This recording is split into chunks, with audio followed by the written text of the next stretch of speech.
But one of the chapters in volume one is time-based setups and models. And I kind of like want to just broad brush some ideas and conceptual views on price action that I want to instill in your thought process as an analyst or a trader in the making. Even if you're experienced as a trader, if you're profitable, if you trade with other approaches and such, and you just like to listen to me, maybe not necessarily use my content or my ideas.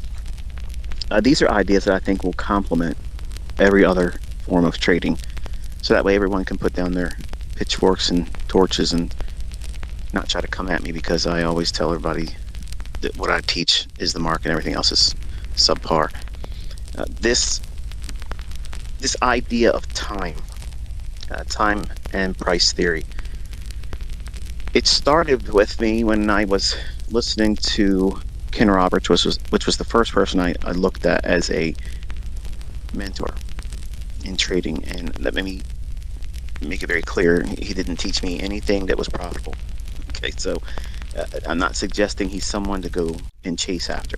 He doesn't even do anything with trading anymore. But he produced this course or book, if you want to call it, and then build on it. And it was more or less like an introduction to trading. And if my memory serves me correct, he really had a business plan with specific brokers. So he was like an introducing broker that he sold a book and course around. And I'm sure he got kickbacks from the brokers because I was paying $100 round term per contract. Like everyone else back in the 90s and 80s, it was very, very expensive to take trades back then. And it wasn't until trader brokerage firms like Lindwall Dock and the equivalent, we would have what would be considered then discount brokers, where you would pay $35 or $30 per contract. And today, hearing that, you're probably cringing, thinking, "Man, that's expensive." It was, which meant that you had to be very selective in your trading. You had to be selective in your engagements to any particular market, and you had to really know what you were looking for. Otherwise, just the commissions alone and drawdown through, the slippage that occurred would compound over trade after trade, and a break-even trader couldn't even survive back then.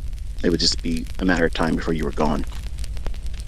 Today, you have all the advantages of having very, very low cost commissions and or spreads. And I know some of you complain about that. "Oh, this spread's too high." You're spoiled. you're absolutely spoiled. You have no idea what it was like to trade 30 years ago. You have no idea, no conceptual appreciation for the advantages that you have today. So when you have this inclination to want to complain about how the industry is this and that, you have such a wonderful, cheap, inexpensive approach to getting in this industry. Whereas, back then, it was a lot more expensive. So time is a crucial factor in consistency, longevity, and success. Meaning that you need to know what you're looking for, why do the setups, or why should the setups form, what's the basis or premise behind the setups, like what makes your trade idea that you're about to take or what you're stalking or hunting, what makes it viable? Is it something that's, built on your impulsive tendencies to just look for something? Or is it rooted in something that's sound and logic? I want to touch on a couple things in this discussion. I don't believe we're going to go very long. And I usually say that in the past, and we go for hours and hours. But I don't want to kill the gems in this particular chapter. But I want to kind of give you an idea of like what is it I'm going to be talking about in these books. Kind of like bringing together all the conceptual ideas I've taught, and even my own older students, they have been made aware of, and I've taught some things with them as well. But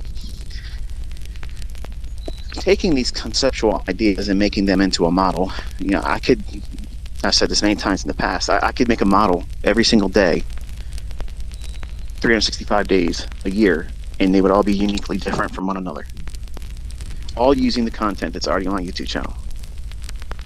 Now that sounds like an exaggeration, but I assure you it's not.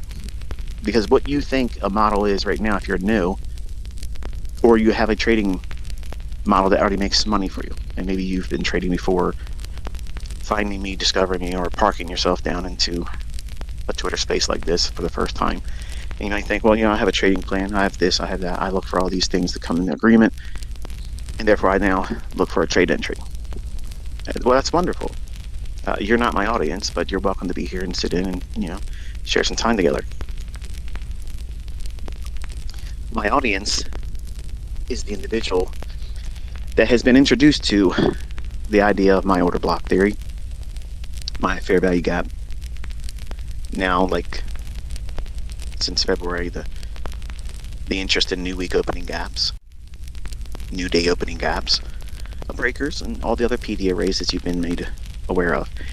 And you probably feel like there's probably one better than the rest. I want to learn that one. If ICT could just sit down in a Twitter space or do a YouTube presentation or do a live stream and say, okay, if I were going to just tell you the best of the best and get right down to the nitty gritty where the rubber meets the road, this is the only thing that you would ever need to do,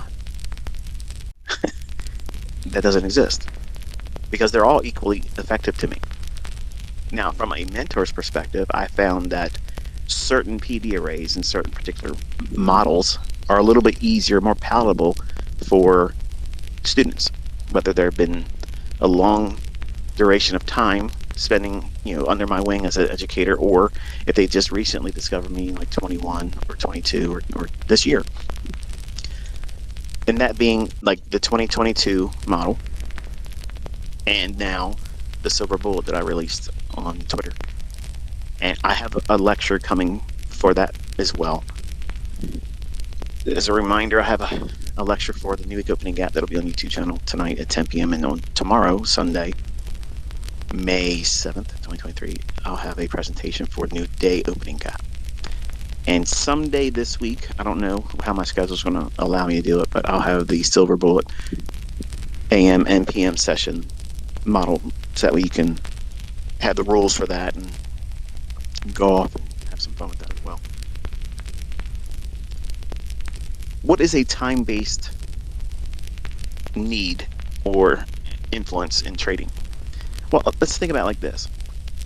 Maybe you have a job right now. Maybe you have a job that you go to, or maybe you're older and you've retired, or maybe trading has been an allowance for you to no longer have to work anymore. But you know what it was like to be in rush hour traffic, right? In the United States, we have generally 2 times of the day where it's considered rush hour, and you don't want to be on the busy highways and byways because they'll be congested. They are typically in the morning, 7 o'clock and 9 o'clock in the morning, and in the evening time or afternoon, it's 3 p.m. to 5 p.m. Those 2 hours in both morning and evening session, if you're looking at traffic like trading, that is scheduled congestion. That's scheduled volume. You can set a clock to it. You know it's going to be there, and if you travel like I like to do, I don't fly. I used to fly. I don't fly anymore. I was told not to do so, and I'm not doing it. And I'll let you figure out what that means, but I'm not going up in the air. I have no business going up there anymore. But the idea is this. You can set a clock to volume in trading as well, just like traffic. You know when rush hour in the morning is going to occur. You know where rush hour is in the afternoon. Well, the same thing occurs in trading. And I want you to think about the importance of knowing when there is going to be scheduled volume inflows. What does that mean? Certain times of the day, there is a reasonable expectation that there's going to be a lot of interest to be trading. That's at the beginning of the trading sessions, being like London, New York session AM, or for Forex traders, New York open kill zone, or the London close session for Forex traders, or the lunch hour for index trading.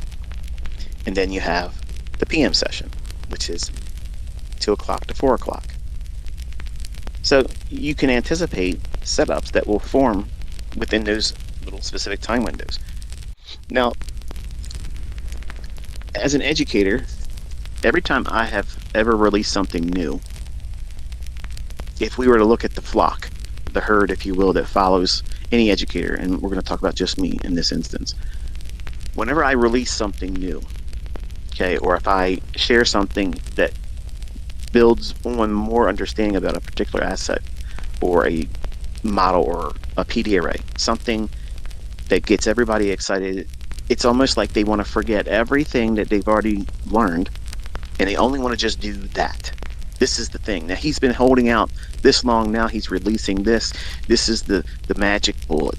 Okay, you've been taught the silver bullet. Now this is the magic bullet. Whatever. I'm obviously speaking rhetorically. And unfortunately, that's not a good thing. And it may not feel like it's a good thing at the time. It feels like the right thing because impulsiveness in humans is what it is. You feel like that this is the thing you're looking for. This is the thing I've been looking for all this time. And that may be true for some of you. Some of you, when you get to that 2022 model, that are, in my opinion, are very simple rules that lead to a consistent setup that is very easy to see. It's conceptually pleasing because it doesn't demand a lot of moving parts. It's rule-based. And as long as you can see where liquidity is, above old highs or below old lows, and you have a bias, something on a higher time frame basis, you can use that model and be very consistent with it. And once the trade pans out, you stop and there's nothing else to think about, nothing else to worry about. The problem is, some of you aren't content with that. And you want more. And I want to kind of like pull you back, okay? Pulling the reins on you because you get a little too wild sometimes. You want to do more than what's necessary. And time helps control that. So what do we mean by that? In the beginning of your trading, when you're looking for consistency and continuity in your trading and not over trading, not being impulsive, not trying to react to price, you want to be anticipating it. Okay, professional traders, they are not surprised by the events in market action. They're not. I know that sounds impossible. I know that sounds like, come on, nobody knows this stuff, ICT. Nobody can know it in advance. Well, around here we do. And my students prove it without me holding them. They're trading markets I don't even trade anymore. And they're doing exceedingly well. So that means they've learned this concept, this mindset, this approach to trading, and they're independently doing it apart from me. So you can join the ranks. That's the very thing I'm doing here, is trying to make you an independent thinking and price action engaging trader. So that way you're not needing me to handhold you. I don't want to do that. I don't do that, and I don't sugarcoat anything. It's going to be a lot of effort for you to figure out what your model is. And unfortunately, there is no mold to press you into. If it was, I could be turning out traders like this every day.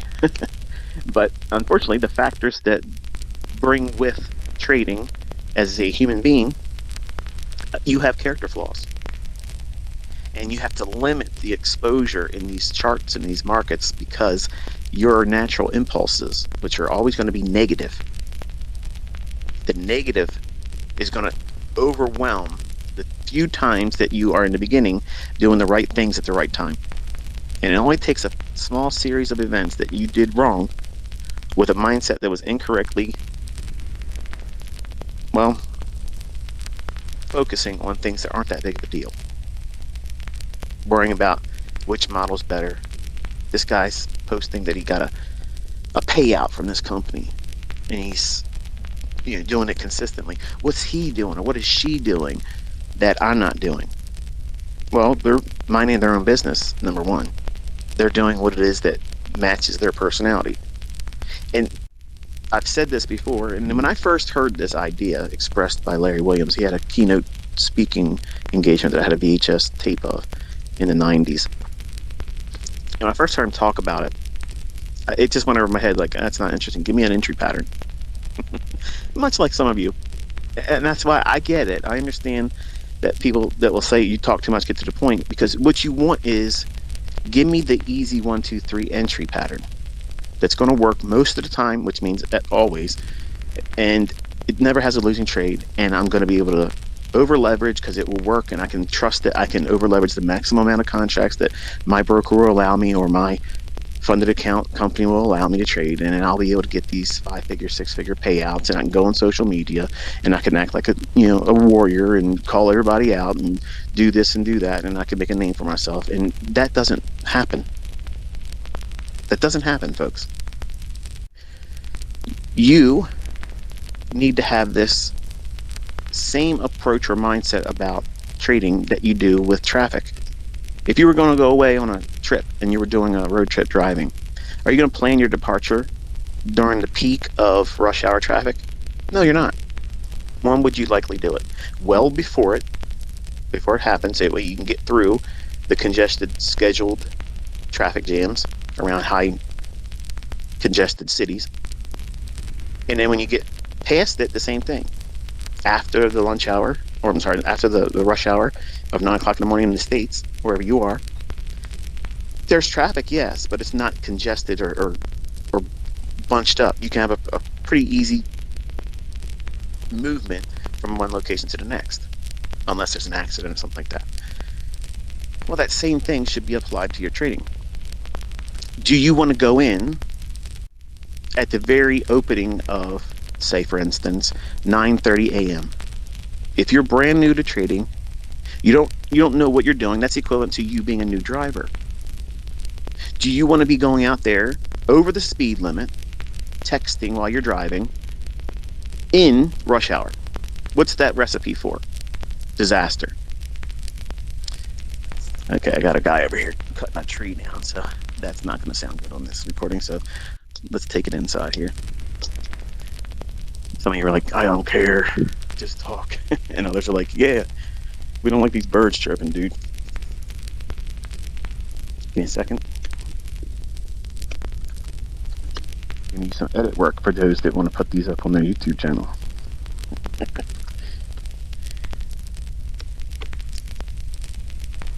All right, so you don't want to schedule your trading, if you're brand new, at the very opening, like the first minute or two of trading, because you know that now everybody's in there dogpiling in to take trades. So you think everybody in there is going to be pushing the market up because of their buying pressure, or they're going to be sending the market lower because of their selling pressure.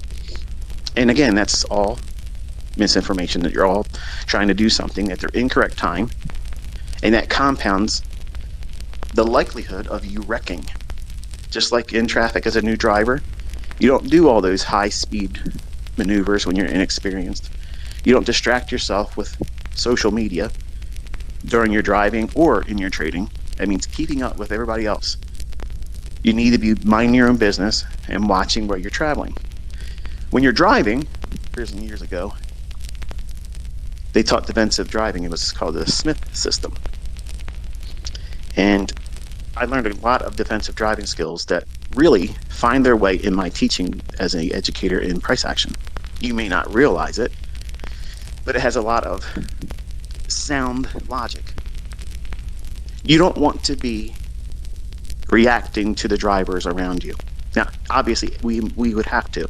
In price action, you don't want to be reacting to the knee-jerk reactions in lower time frames, because you could be convincing yourself rather quickly, oh, it's not going to do what I thought it was going to do. Let me do this, because now this 1-minute chart or this 5-minute chart has done this or that. The same thing with driving. You need to be anticipating not only what you're going to do if this or that happens, but you have to drive the cars around you. As a CDL driver, you have to learn to anticipate when they're not going to come over into your lane without signaling. And it's probably a game you probably played in your own driving. You're thinking, okay, because I'll tell my wife all the time, I say, watch this guy up here. He's going to come over. He's not going to signal. And he's going to go over one more lane, and he's going to go up and race past everybody else. So how do you know that? 30 seconds later, he does it. And she's like, what in the world? Whatever. And of course, she rolls her eyes, and I'm peacocking next to her like, ha ha, I'm ICT, baby. What are you talking about? What are you talking about? Of course I'm going to know he's going to do that. So the same thing happens in the market. You have to anticipate the thoughts and expectations of individuals that are going to see price action, and they're going to anticipate nothing in the future. They're going to react. They're going to chase, which is why my Judas swing is so effective at the right time. So So there's a time and place for everything, but you are not to try to react to price. Even in your entries, you're not reacting, you're anticipating. When you're moving your stop loss, you're not reacting, you're anticipating. When you're taking your partials, you're not reacting, you're anticipating it going to a specific level so that way you can press the exit or have your limit orders there to scale off your potential partial profits that always pay 100%. They never, ever fail. So when we look at price, or when we're looking for setups, or we're trading a particular model, time is a very important factor. There has to be a reason for that trade to even materialize.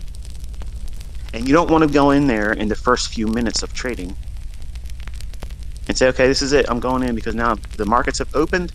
Everybody else is dogpiling in. Everybody else is creating this congestion like rush hour. And I'm afraid I'm going to be left behind. So I have to do what? I have to react to what I see in the price action. So therefore, I have to do whatever else is doing, and that's wrong. That's absolutely wrong. Now, compare and contrast that mindset, which is very stressful, mind you. I mean, think about it.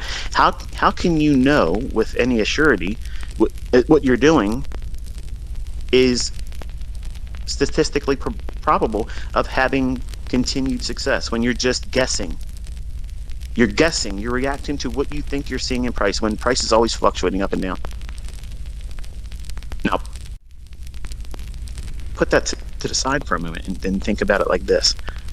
Let's talk about each individual session, okay? And some of the characteristics that each one of those trading sessions have and how you should go into those trading sessions with the proper mindset for anticipation, not reacting. Because your job as a trader, unlike 99.999% of every other trader that wants to share what they think is good advice, your job is not to react to price. It is absolutely not. And if you believe the statistics that 90% of traders actually fail, why would you take advice from people that are all saying the same stuff? You got to be able to react to price. Your job is not to be able to predict the future. It is absolutely your job to predict the future. That's why most of them fail. Because they don't have the skill set, number one, to anticipate things that are generically in price action. And they're all time-based. You can set clocks to it. And that's the reason why I'm consistent. When I talk about things that should happen in the marketplace, the primary function behind the accuracy is I'm only really focusing on specific times. Because those times are algorithmic. And if there is an algorithm, and this is for a moment, let's just put it aside for a minute whether there is or isn't. I know there is, okay? Most of you know there is, but let's make the case for a discussion for the idea that maybe there isn't an algorithm, okay? If there isn't one, how is it that a trader can go in and trust that a setup will perform a specific function in price delivery that we can anticipate? It would be hard to do that. Like, what rule-based ideas, apart from pattern trading, which I'm not a pattern trader. I don't look for price patterns. I look for inefficiencies and liquidity. That's it. That's all there is. And I look for that in time. Specific times of the day. There's very specific times of the day where you as a trader can say, I have to be able to control myself and not allow impulsiveness to come into the marketplace and draw me in to trades that would equate to overtrading, which is a problem even for traders that can be profitable. And maybe you have done this. You can go in, you can find a trade or two and get profits, but then you want to do something else. Maybe because you see me tweet something, maybe you see other traders out there, other influencers, and you see them doing something. And you can't get the dopamine hit that you know that they're getting when they win, if they're even winning. You don't know if they're being honest with you. So you seek that hit, that feel good, that rail like on cocaine. Okay, you want to get a high. You can't treat the markets like a drug. You can't treat it like, you know, a bump of adrenaline. This is a business. You need to mind your business. And when you make money, the job is to keep the money. But ICT, listen, man, you don't understand. I had a trade. I was up $1,200, and I allowed the market to scare me out. I was looking at this guy on YouTube, and he said he was going to do this and do that. It scared me. I read one of your tweets, ICT, and it made me get out of the trade too early. And then I regretted it because it ended up making my profit target and even more. But I got out of it because you scared me with a tweet, or I saw something else that made me second guess myself. Okay, what's the root cause of that? It's not me. It's not the other person. It's not the other YouTuber or influencer. It's you. You didn't trust your model. So if you don't trust your model and you're not following a rule-based idea and you take a trade off that could have paid your full profit or more, you can't worry about or more. Because if your targets have limit orders on it, how can you get upset that it went past it and went more? Why should you be upset about that? Your business model was you were taking a trade to that point. Your business model says you had a stop loss at this point, risking that much money. You were anticipating in the beginning, but now you're reacting to the influences of maybe something I tweeted, a student of mine has done, other influencer, other trader, other YouTuber. You're not trading your trade anymore, is it? It's you reacting. Reacting to trades, reacting to price, reacting to other people's success or failures is a recipe for failure. You have to keep that stuff at a very small level of influence. And it's better, really, to not have it at all. I promise, when you guys get to the point where you know what you're doing and you leave social media, you turn it off, your trading is going to go through the roof. Your performance is going to be astounding. You're not going to care how you measure up to somebody else. And you're not going to worry about what they're doing, how bad they hurt themselves, or how much money they made, or what their payout is, or where they're at on the FTMO leaderboard. All those things are there to cause you to do more of what is likely to incur failure. The statistics are there. 90% of people fail doing this. So if you entice them to do it more frequently with larger leverage than they should, you can trade with 15 contracts with your funded account challenge. Well, guess what? That is a recipe for them to get another reset fee from you. And my son went through that. Oh, it's only $100 and some or whatever it is. I'll get it. I'm going to prove Dad wrong. Okay. Well done. You paid them. You made nothing. So he has to go back to square one. What's square one? Waiting for specific times of the day. So let's look at the London session. Now, as far as indices, I haven't talked too much about indices, but we'll be doing that. And I actually got some live sessions we'll do during the London hours. What's that? I got to call out of work. I can't miss that, ICT. There you go. Anticipation. You can't react to it. So London, by characteristic, what I'm referring to is, we always refer to things in New York local time. So whatever the time is in New York, you need to have a clock set at your trading desk that is always showing you New York local time. I don't care where you live in the world, everything algorithmically is running on New York time. I don't care who tells you otherwise. I don't care. Okay, this is the way it is. Just submit to it. So when I talk about specific times of the day, it's always on the basis of New York. Okay, so London time, between 2 o'clock in the morning, New York local time, to 5 a.m., New York local time. That's a 3-hour window, and the sweet spot is between 2 o'clock and 4 o'clock. So those 2 hours, but it can extend to 5 a.m. Generally, you're going to get some kind of false breakout. Okay, and that's not earth-shattering. There's always been some idea of expectation of anticipating some false breakout in London. That's just the natural characteristic to it. What you need to be concerned about is where we are coming from on the higher time frame, weekly and daily chart. If you're trading in London, if you're not referring to the weekly and daily for your setup, you're trading blind. You have to look at what that weekly, what's the importance of the weekly chart, Michael? Well, I talk about how you can anticipate, not react, anticipate where that weekly chart candle that's forming or that will form tomorrow when it starts on Sunday at 6 p.m. when all trading begins. Now we're starting a new weekly candle. So you want to anticipate the likelihood of that weekly candle expanding up or expanding down. And you're looking for an inefficiency or stops that's most likely going to be the draw. It doesn't mean you're going to be right. Sometimes I get it wrong. It's okay. You're going to, especially with the climate right now, we don't know what war is going to break out. We don't know if the bank's going to close over here. We don't know if, the Fed's going to do that. There's so many things that are compounding the difficulty right now. And anybody that tells you it's easy, they're lying to you.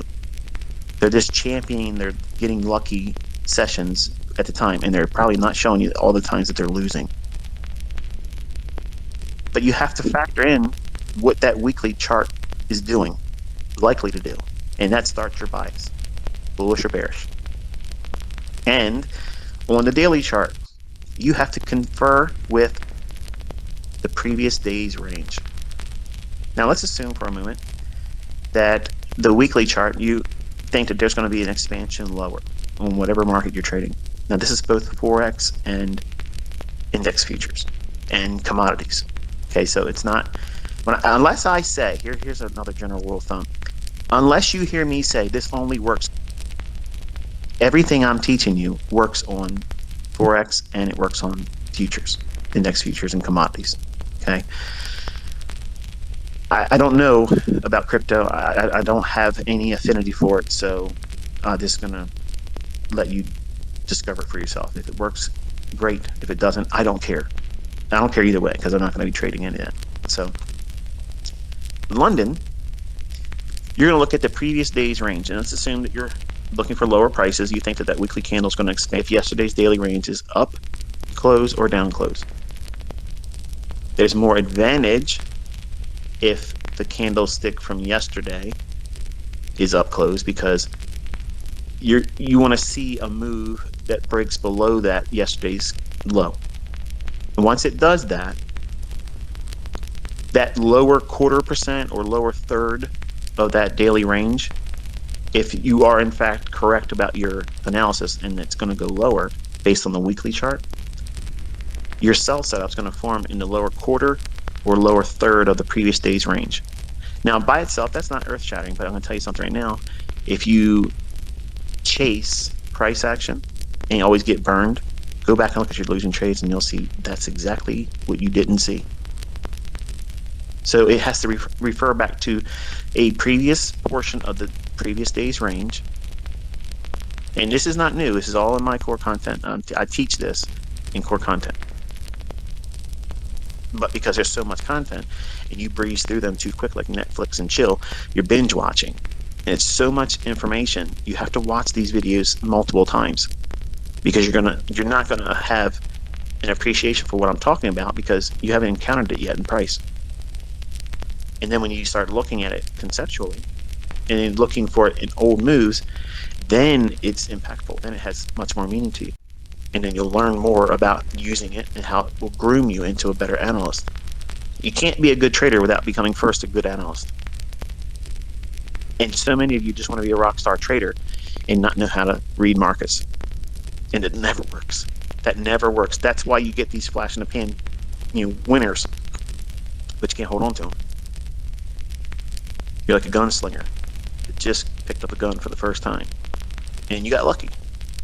You got lucky, and now when it comes time to do a duel with someone has lived their life as a gunslinger, you get gunned down. And if you have the breath in you long enough to think about what you did, you'd be admitting, oh, I wasn't ready for this. So in London, you're looking for false breakouts. Okay. And you want to see, now this is where you write stuff down, folks. You want to see some measure of a 15-minute or 5-minute relative equal highs inside of the range that would be in the lower third or 1/4 of the previous day's range when you're bearish. Now, some of you are like, why don't you just do this on a video? Can you just show me? Can you just listen? Because I'm explaining it to you. This is how you learn how to do it. You go into your charts looking for it.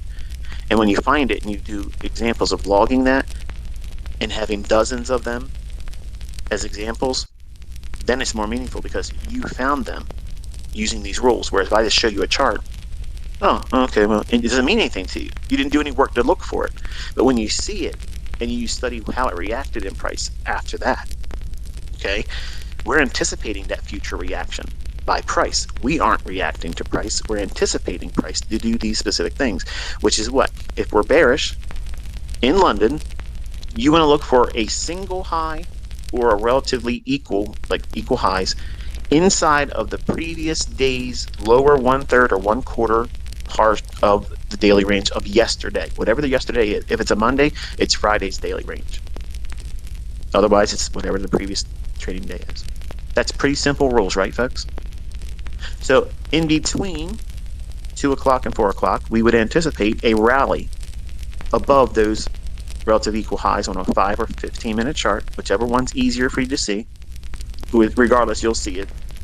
If you want to use a 15-minute chart as a bellwether, I use that as mine. But you can look at it on a 5-minute basis. And as it rallies above that, what's going to be resting above those relative equal highs or single high? Buy stops. And the characteristic for the London session is to run up and entice traders to chase it going long.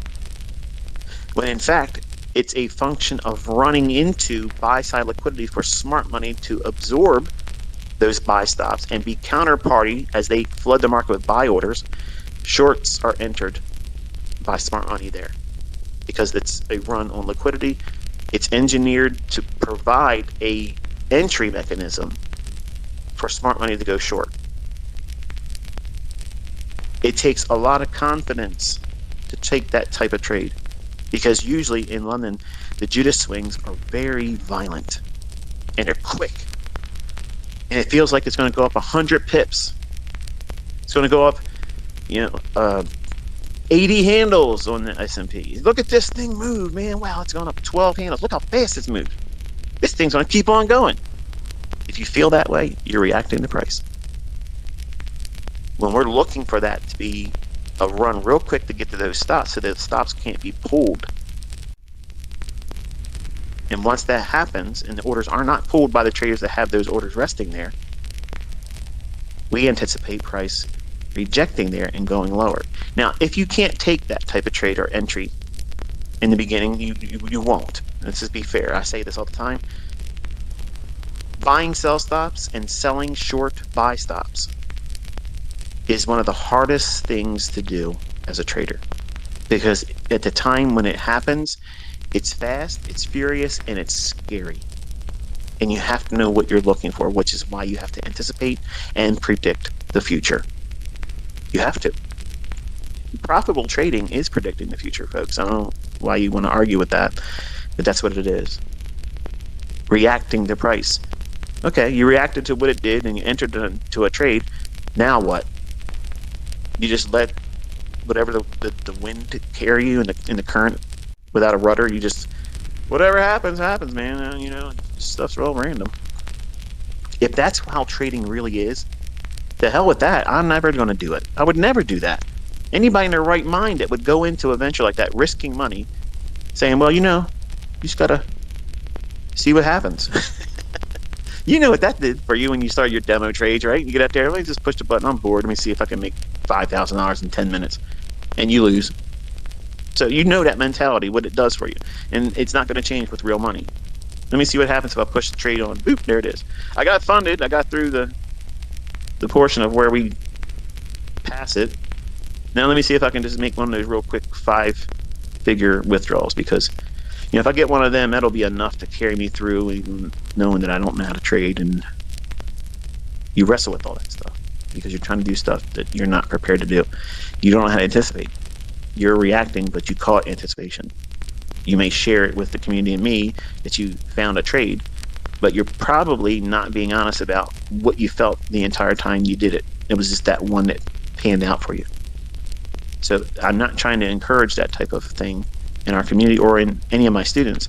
You need to be 100% honest. And if you're struggling, find out what you're struggling on. But having a time-based approach helps you identify where your problem areas are. If you're not trying to trade at a very specific time of the day, how are you going to be able to measure your progress? How could I fix your issues for you if I was to sit down with you? I'm not making this invitation for you folks. I'm just saying, if you were granted the opportunity to sit down with me one-on-one, side by side, right next to each other, and say, okay, ICT, here's my problem here. I'm doing this. I took a trade in London, and this, that, and other thing, and then I saw this trade in New York, and I was doing this and doing that, and then I made some money there, and I was like, I want to go into the afternoon session. I'm going to trade the last hour in S&P, and then I lost everything. What am I doing wrong? Number one, you're overtrading. Two, you're not being a specialist. You have to be a specialist in terms of what market you're going to trade and what time of day you're going to trade. See, in your mind, you're thinking, wow, I can trade the London session. I can trade the New York Open session. I can trade the lunch hour when they run on stops. And then I could do the PM session. And I got the 2 silver bullets in the AM session, the PM session. Good grief, I can do this. And all of a sudden you're you're top of the leaderboard of FTMO and you're winning the Robbins Cup and you're blowing everybody else away on social media. And I get it. I know that's what everybody wants to do. But you can't do that.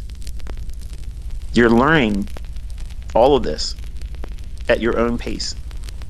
And some of you, if not all of you, are not providing the permission that you yourself require of yourself to take whatever time is necessary for you to learn how to do this. Books, authors, teachers, mentors, courses, products, none of that is going to remove the impact that you yourself bring to this. The learning curve is going to be whatever it is for you, however long it is, because of who you are and what you wrestle with.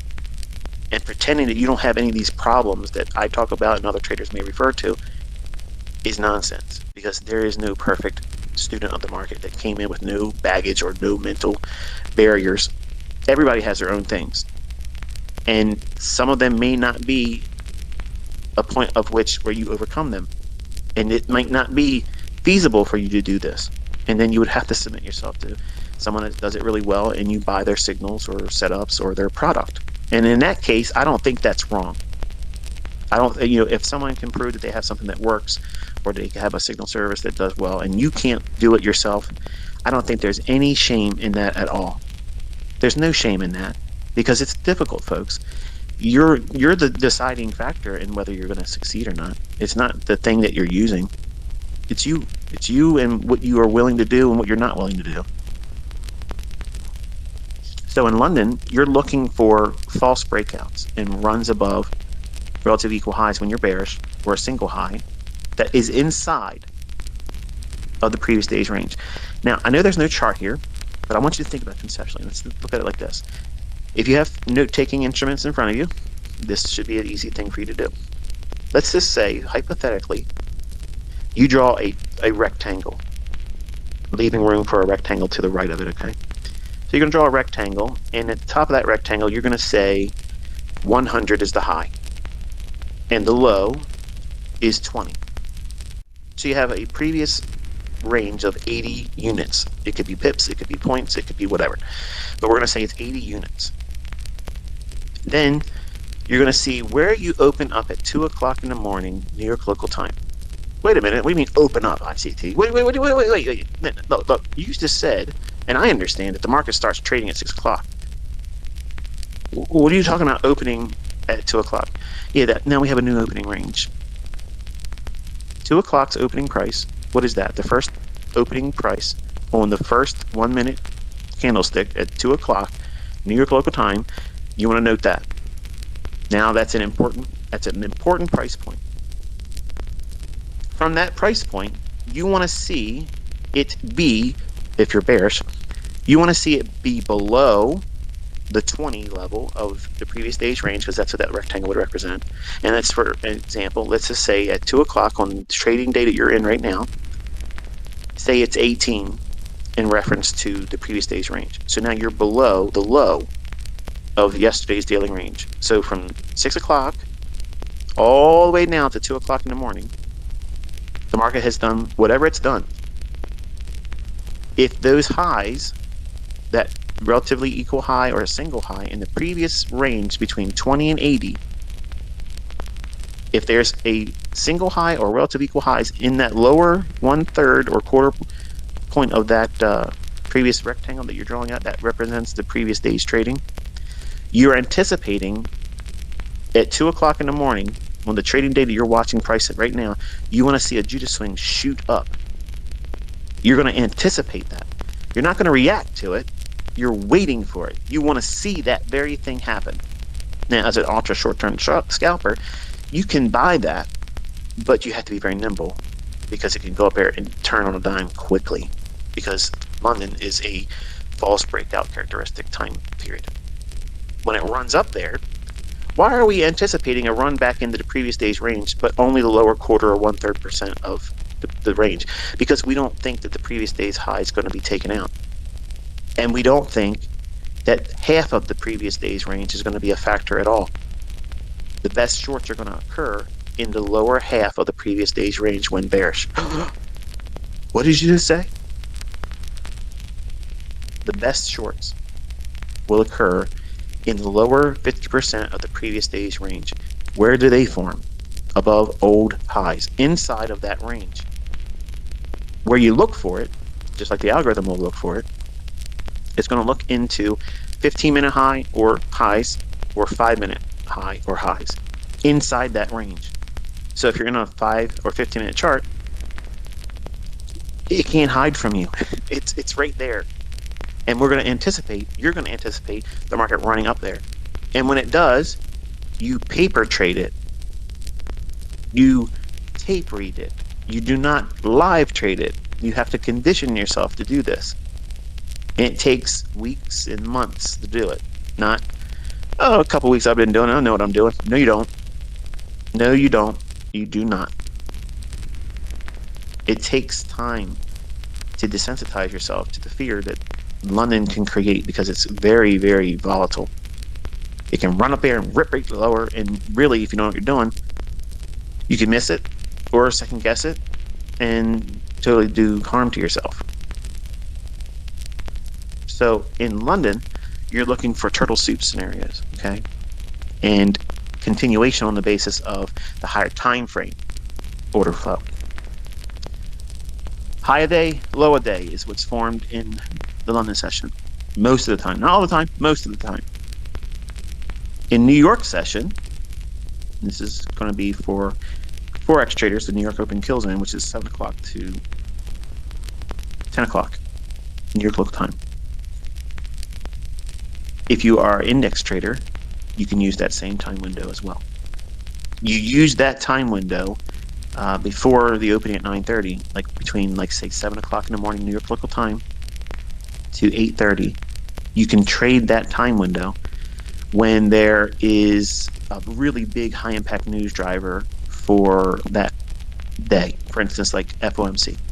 Okay, say FOMC, or let's say, well, we'll stick to that. FOMC is probably like the best case explanation for why you would want to trade before the 8:30 hour. Because generally what will happen is you'll get these really nice little price runs that are, and I've executed and showed you this throughout the year, and last year I was doing it too. And usually it's the time or examples where you see people saying, but didn't you say we have to wait for this and we have to wait for 10 o'clock? Folks, I'm giving you different models. That way you are allowing yourself to pick up on what you want to do. I can trade all of them, but I can't make you be able to trade all of them. I mean, over time you can if you put the time into it, but you have to find your own special time of the day in the asset class that you trade. And that's what I'm covering here. I'm helping you refine your level of focus so you can pinpoint what your model is going to operate in terms of time. So that way you're not doing more than that's required. You're not diluting your attention, and you're also controlling fear of missing out. Because if you're operating in a business model or trading model that allows you to only operate in this 2 or 3 window time period of every individual day, you turn the charts off and you walk away and you exercise discipline. Over time, you won't care what the market has done over here or this time of day or who made this, who made that. You're trying to get better at this. You can't improve by worrying about how much other people, me or anyone else, is making or losing or how often we get it right or wrong. You can't do anything to make yourself better by doing that. So why are you worrying about it? If you're pocket watching me or anyone else, or if you're entertaining other people that do that, you are wasting your time. You're wasting time to groom yourself into the analyst that's necessary for that profitable trader to work with. Because the trader's not going to be doing anything except for what the analyst says is good to go. And you can't do all these trading sessions in the beginning. You can't. Now, you can study and backtest all of them. That's not trading. That's a good use of your time. But you can't go in as a new trader trying to do all these things simply because you've heard about it or have talked about it. So therefore, you're going to go in there and you're going to figure it out. No, you don't figure it out that way. You study, you backtest, and you figure out where it fits for your life. That's the only figuring out you're doing. Does your life allow for you to trade in the London hours? Most people can't. If you can find time to get in there and trade in the pre-market hours before 9:30 and look for a setup between 7 o'clock and 8:30. Okay, there you go. You can find a setup that will probably yield you an opportunity, and then you're done. Where everybody else is waiting for the 9:30 opening at equities, opening bell in New York, to find their trade. Or if they trade the silver bullet model, they have to wait till 10 o'clock. And it's just funny when I see people, I'm taking trades and I'm doing something before 10 o'clock. And they're like, wait a minute, didn't you say we have to wait? Who did I say had to wait? You. I didn't say we. I said you wait until 10 o'clock. I'm not saying we wait till 10 o'clock. I said you. I'm tweeting you wait till 10 o'clock. That's not me saying I'm not going to do anything else or anything in addition to, because I have a varying spectrum of experience in terms of students. Like I have long-term students that have been here. I have charter members that are in my mentorship. I have students that have been with me longer before I did mentorship and never joined my mentorship. And their level of experience with me is much more vast than yours. And then I have the neophyte that just come to me today in this discussion today. First time they never heard me before and they're listening to it. It probably doesn't make much sense to them. But their experience with me is brand new. So when I counsel you to do specific things or not to do certain things, that doesn't mean I'm limited to that. But to keep the growth of the entire community going, not just being a one-trick pony, which you can clearly see I have a whole lot of ponies in my fold. I got all kinds of models, okay? And my models work because of the element I'm teaching here, time. I'm looking for setups in the New York session. The characteristic for New York is a continuation of what? Whatever London did. When does that not occur? If the range expansion that occurred in London and then continues into New York and it trades to a higher time frame PD array, something that I would have been targeting anyway, which was the basis for the draw on the bias for the weekly chart and or daily chart. So in other words, if it gets to my higher time frame target, then what shifts in my analysis? Market reversal profile. Otherwise, I'm looking for a New York session to continue in the direction of whatever that higher time frame draw is on the weekly and or daily chart. And I'm going to submit to that. And I'm going to look for the things that I teach you that the algorithm will show in price delivery, inefficiencies, runs on stops, the whole business. I'm looking for those factors to come in agreement with that. And if it doesn't materialize, or if it's wishy-washy, it could be done and explained both directions. That's low probability. That's not a trading environment I'm going to trade in. And then I watch, or I'll tell you, this is what we're looking at. We're watching it. So it gives you experience to see what it's like when it's not optimal. but still putting chart time in. You need to have that. And I have the other students that are coming here because their attention span is the size of a gnat, and they want everything right now. It's already 3 weeks late. You just met me, and you want to get right to the point of, hey, take a trade, or you don't know what you're talking about, or you don't know what you're talking about because you're doing this and you're doing that, and you're not entertaining me. This is not how I want to be taught. Then go somewhere else. I promise you, there's a lot of people out there that's going to teach you wonderful things to get into the marketplace. The results are not going to be what you would get in comparison here. You're not going to be in control of yourself. You're going to be constantly looking for a new high, not in equity, but in dopamine. And that's what social media traders and influencers present to you and provide you. I am not trying to do that. Now, when the market performs a specific way, then obviously I'll put a meme out there, a little funny little, tweet of some kind to anchor it emotionally to you. Not to make it look like we're celebrating, ego or anything like that. It's to make you feel like this was worth you watching it. And if it causes you to smile or laugh or, think to yourself like, oh, no, ICT's a ham, it anchored it. And that's all I'm aiming for, because it's meaningful, because you didn't take a trade. So I have to give you that cookie, that yellow belt, from a white belt to a yellow belt. That's that little progression for you as a student, because you didn't take anything out of it money-wise. You didn't lose any money, you didn't make any money, but I have to anchor it to something that you can recall or inspire you to journal it. Because until it makes its way into your journal, it's wasted time and attention. And I'm going to say that again. If you're watching or listening or look at my tweets and you do not journal the things I'm calling your attention to, you are absolutely wasting your time. You're not wasting my time. I know this stuff. But you're wasting your time. And that growth, that learning curve is being elongated and pushed further into the future by you not doing the simple thing of simply logging the experience. What does that mean, logging it? Framing it in your chart by time. When did that setup form? In the times I'm talking about here. And we have a couple more I'm going to get to. But you look at it in the basis of time. And how does that move fit in the grand scheme of the last 3 trading days? Where we are in terms of what the weekly candle was likely to do, expand up, expand down. Where did it occur in the calendar event for that particular trading week? Did it occur on the heels of a medium or high impact news driver? In other words, if you look at the economic calendar, if a medium impact or a high impact news event or report or something like that, was it on the heels? Does it occur after that market report hits the wires and people can see the data? Or was it in between a medium or high impact news day? All those factors mean something. And you have to find your own comfort in how you're going to trade. I don't say traders need to be afraid of medium or high impact news days. We want those days, because there's going to be a lot of manipulation. And then if they're going to manipulate the market, that means they're going to punish one side of the marketplace. And we can see clearly what side's going to be punished.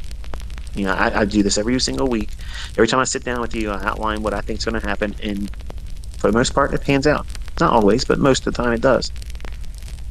And it's all based on time-based principles. It's scheduled volume inflows. That these things occur because this is where all the orders are going to come in. Or they're going to run for the pending orders that are existent in price action. And how you're going to engage that. And it may feel like a whirlwind of ideas that you're being confused by, because I'm always introducing something, or I'm executing on a model or approach that maybe I haven't taught you yet. But I don't like sitting down anymore, because I've been here doing it long enough that people know that I can do this. And students know that I can do this. Even the people that don't like me know I can do it. But they just want me to jump and dance around for them. Okay? And that's entertainment for them. I want to be able to show you examples and then teach you the logic that was utilized in it, not like I've done in the past, or I've taught many things theoretically. Say, okay, here's conceptually, this is what you do, da, da, da. And then people go out there and they can't do it themselves, so they assume, oh, it doesn't work. Wrong.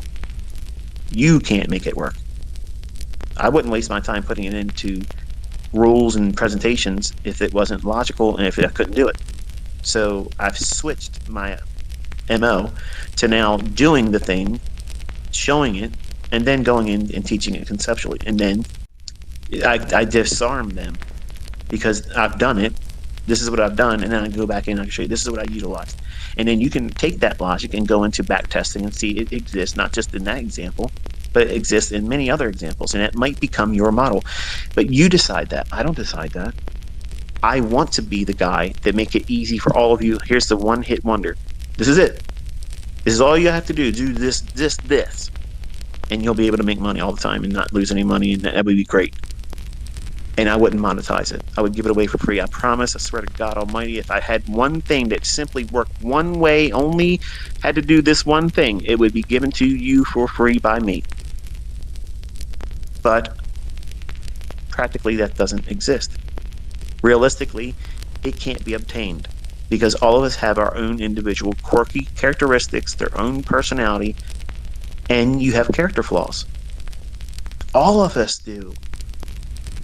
And you have to limit your exposure to these markets because they're Rorschachs, they're ink blots. You're going to see what you want them to show you. You're going to read into these candlesticks whatever you want to see happen. Now, if you're anticipating things with a logical, rule-based idea based on statistical probabilities and things that have occurred in the past, and that's your reason for doing it, then okay, fine. Then I agree with you looking at that ink blot that these characters line up in forms of candlesticks. We see a narrative in there versus, well, if it does this, then I'll do that. That's reacting. We're not reacting to price. We're anticipating it.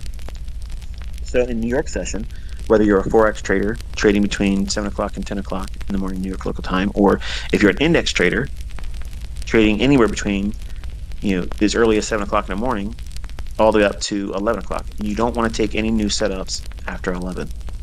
Unless, now here's the caveat now, unless your model is to trade in the lunch hour, which takes much more experience. In the beginning, I don't want you to try to do that because you probably don't know very well where liquidity would be resting, how it would work against the range that's already formed for that particular day.